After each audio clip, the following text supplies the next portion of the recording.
Kita semua kayaknya tahu ya kisah penciptaan dari kitab Kejadian. Tapi, gimana kalau saya bilang ada makna tersembunyi, sebuah kunci buat ngerti peran kita di dunia yang mungkin selama ini kita lewatkan. Nah, di penelusuran kali ini kita akan bongkar semuanya bareng-bareng. Ceritanya kita semua udah tahu lah ya, Tuhan menciptakan dunia dalam 6 hari, terus istirahat di hari ketujuh. Sebuah narasi yang agung, megah, dan sangat terstruktur. Gimana enggak? Kisah ini udah ngebentuk cara pandang miliaran orang tentang dunia, tentang Tuhan, dan tentu saja tentang di mana posisi kita di dalam semua itu. Ikonik banget. Nah, ini dia yang seru. Beneran loh, Anda nggak salah dengar. Tepat di awal Alkitab ada dua narasi penciptaan yang beda, ditaruh samping-sampingan. Dan justru perbedaan di antara keduanya inilah yang nyimpen kunci buat memahami peran kita yang sebenarnya. Oke, kita bedah satu-satu ya, mulai dari yang pertama, yang ada di Kejadian pasal 1. Kisah ini bukan sekedar daftar ciptaan biasa, tapi lebih kayak sebuah puisi yang strukturnya wah indah banget, semacam cetak biru kosmik. Coba deh perhatiin strukturnya. Ini tuh keren banget sih matrisnya. Jadi 3 hari pertama itu semuanya tentang pemisahan. Menciptakan ruang. Hari pertama, terang dipisahin dari gelap. Hari kedua, langit dari air. Hari ketiga, daratan dari lautan. Terus, lihat deh paralelnya. 3 hari berikutnya itu tentang mengisi ruang-ruang tadi. Hari keempat ngisi hari pertama dengan matahari, bulan, dan bintang. Hari kelima ngisi hari kedua dengan burung di udara dan ikan di air. Dan hari keenam ngisi hari ketiga dengan hewan darat dan manusia. Benar-benar sebuah mahakarya sastra yang sangat teratur. Nah, puncaknya, klimaks dari cerita pertama ini ada di hari keenam, waktu manusia diciptakan. Disinilah kita nemuin salah satu konsep teologis yang paling penting, tapi sekaligus juga paling sering disalahpahami, yaitu diciptakan menurut gambar Allah. Jadi, kata Ibrani buat gambar itu tselem. Dan ini penting banget nih. Ini bukan soal penampilan fisik, seolah-olah Tuhan punya tangan dan kaki seperti kita. Bukan itu. Dalam budaya kuno waktu itu, gambar atau patung seorang raja itu ditaruh di wilayah-wilayah yang jauh buat nunjukin, hey, ini wilayah kekuasaan Raja Anu. Patung itu jadi penanda otoritas, bukan foto keluarga. Artinya apa? Gini, menjadi gambar Allah itu bukan soal rupa, tapi soal fungsi, soal peran. Ini tuh kayak deskripsi pekerjaan kita. Manusia ditugaskan buat jadi wakil Tuhan di bumi, buat menjalankan pemerintahannya yang baik dan bijaksana atas semua ciptaan.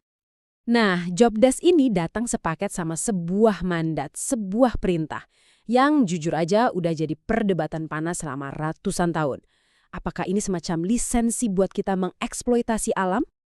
Nih, ayatnya bilang gini, kata-kata kayak taklukkanlah dan berkuasalah itu kan kedengerannya wah, kuat banget ya. Bahkan ada sejarawan kayak Lynn White yang bilang kalau penafsiran ayat inilah yang jadi akar krisis lingkungan kita. Kenapa? Karena seolah-olah ayat ini ngasih kita izin buat mengeksploitasi alam tanpa batas. Jadi pertanyaannya, kita ini sebetulnya disuruh jadi apa? Penguasa yang seenaknya atau penata layan yang peduli? Untuk menjawab itu, kisah pertama ini kayaknya sengaja ngegantungin jawabannya. Dan jawabannya baru kita temukan di kisah penciptaan yang kedua di Kejadian pasal 2. Nah, di sini narasinya terasa lebih personal, lebih intim. Tuhan nggak lagi digambarkan sebagai arsitek kosmik, tapi lebih seperti seorang pekebun yang dengan tangannya sendiri membentuk manusia dari debu tanah.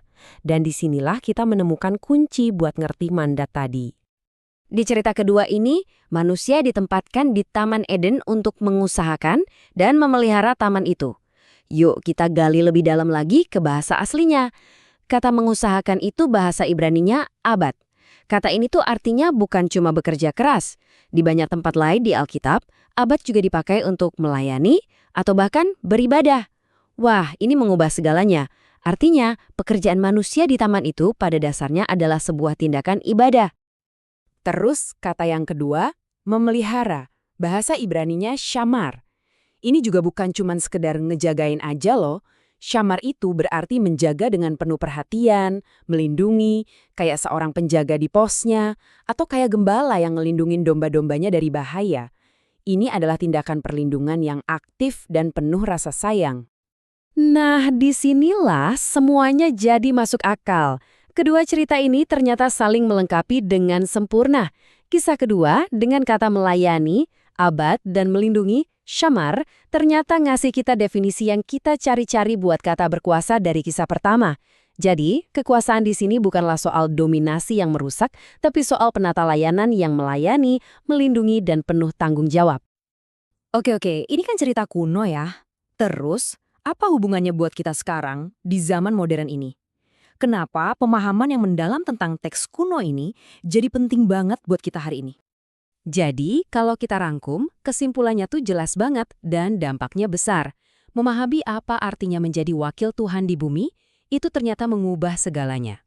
Itu artinya kita sadar, peran kita ini sama sekali bukan lampu hijau buat kita ngerusak, nguras, dan ngeksploitasi planet ini demi keuntungan sesaat.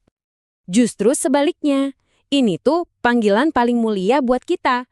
Sebuah undangan suci untuk merawat, menjaga, melayani, dan melindungi dunia yang udah dipercayakan ke kita. Persis seperti seorang pekebun yang beribadah lewat pekerjaannya. Nah, ini ninggalin kita semua dengan satu pertanyaan yang jujur aja cukup menohok. Waktu kita lihat lautan kita penuh sampah, hutan kita terbakar, dan iklim kita nggak menentu, gimana cara kita masing-masing sebagai individu dan sebagai masyarakat akan menjawab panggilan kuno untuk melayani dan melindungi rumah kita bersama ini? Jawaban kita atas pertanyaan itulah yang akan menentukan masa depan kita semua.